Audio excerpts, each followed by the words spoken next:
আসসালামু আলাইকুম। প্রতিবারের মতো আজকে আমি নিয়ে এসেছি তুরার ডান্ডির মাছ দিয়ে মিষ্টি কুমড়া রান্না। খুব সহজ এবং সিম্পল রেসিপি। এভাবে একবার রান্না করে দেখে খেতে পারেন। মিষ্টি কুমড়ার তো অনেক রেসিপি খেয়েছেন, এই রেসিপিটা একবার ট্রাই করে দেখতে পারেন।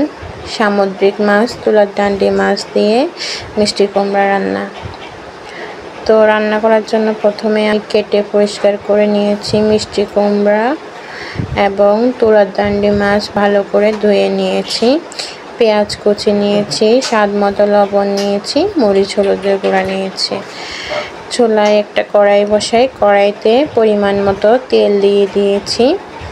তেলটা ভালো করে গরম হওয়া পর্যন্ত অপেক্ষা করব। তেল যখন ভালো করে গরম হয়ে আসবে দিয়ে দিলাম একটা পেঁয়াজ কুচি, দিয়ে পেঁয়াজটাকে ভালো মতো কিছুক্ষণ ভেজে নেব। একটু নরম নরম যখন পেঁয়াজটা একটু লালচে আকার ধারণ করবে তখন পর্যন্ত হালকা একটু করে ভেজে নেব। পেঁয়াজ ভাজা হয়ে গেলে অ্যাড করব 1 চামচ রসুন বাটা, 1 চামচ আদা বাটা। অ্যাড করে ভালো মতো আবার একটু নেড়ে চেড়ে নিব যেন মশলার কাঁচা গন্ধ চলে যায়। সে পর্যন্ত মশলাটাকে তেলে ভালোভাবে ভেজে নেব। মশলা তেলে ভাজা হয়ে যাওয়ার পরে সামান্য একটু পানি অ্যাড করে দিব, যাতে গুঁড়ো মশলা দিলে আমার মশলাগুলো যেন না পড়ে যায়। পানি অ্যাড করে একটু নেড়ে ছেড়ে দিলাম। নাড়ার পরে এই পর্যায়ে আমি দিয়ে দিলাম 1 চামচ হলুদের গুঁড়ো এবং দিব 1 চামচ মরিচের গুঁড়ো। হলুদ মরিচের গুঁড়ো দেওয়ার পরে দিয়ে দিলাম স্বাদ মতো লবণ। এবার ভালো মতো মশলাটাকে কষাবো, খুব ভালো মতো মশলাটাকে কষাবো।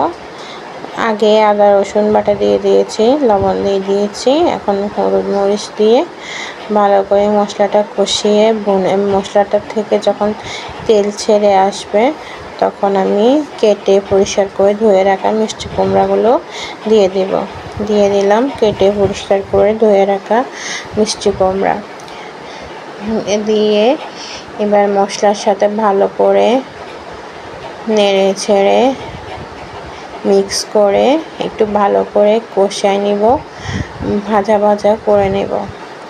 আমি দেখুন করে নেই আগে মিষ্টি কুমড়া যদি এইভাবে রান্না করা হয় তাহলে খাওয়ার টেস্ট আলাদা বেড়ে যাবে।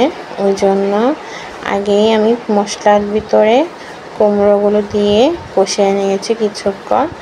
তারপরে যে মাছটা দিয়ে রান্না করব ওই মাছটা হলো তুরার ডান্ডি মাছ।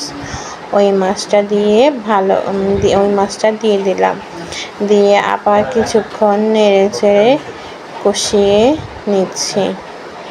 কিছুক্ষণ কষানো হয়ে যাওয়ার পরে তুরার ডান্ডি মাছ সহ মশলার সাথে ভালো করে মিষ্টি কুমড়া এবং মাছ নেড়ে চেড়ে কষিয়ে নিয়েছি কিছুক্ষণ।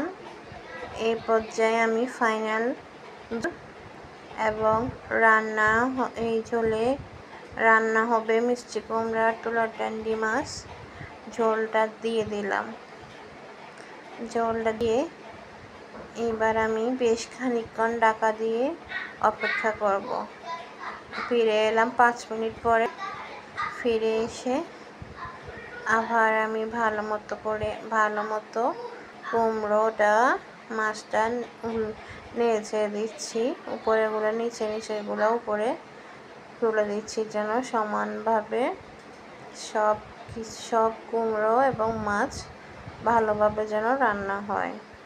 তারপর আবার ঢাকা দিয়ে দিয়েছি, আবার ফিরে এলাম বেশ খানিকক্ষণ পরে, প্রায় 5 থেকে 8 মিনিট দিলাম। এই পর্যায়ে প্রায় রান্না হয়ে আসছে। এখন আমি দিয়ে দিচ্ছি একটা টমেটো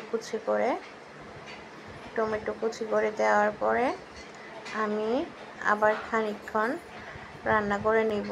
তাই টমেটোগুলো কুমড়োর সাথে ভালো করে নেড়ে মিক্স করে দিচ্ছি।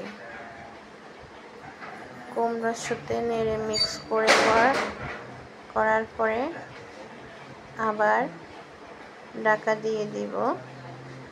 ঢাকা দিয়ে কিছুক্ষণ অপেক্ষা করব। তো ঢাকা দিয়ে দিলাম। ঢাকা দিয়ে কিছুক্ষণ পরে আবার নামিয়ে নিচ্ছি। চেক করে নিব, দেখব যে আমার মিষ্টি কুমড়োটা সিদ্ধ। আমি দেখলাম কুমড়োটা অলমোস্ট ডান, সিদ্ধ হয়ে গিয়েছে এবং আমি নামিয়ে সার্ভ করে নিয়েছি। দেখুন দেখতে যেমন সুন্দর হয়েছে, খেতেও তেমন লোভনীয় টেস্টের হয়েছে। এভাবে একবার ট্রাই করে দেখবেন। আজকে এই পর্যন্ত। আল্লাহ হাফেজ।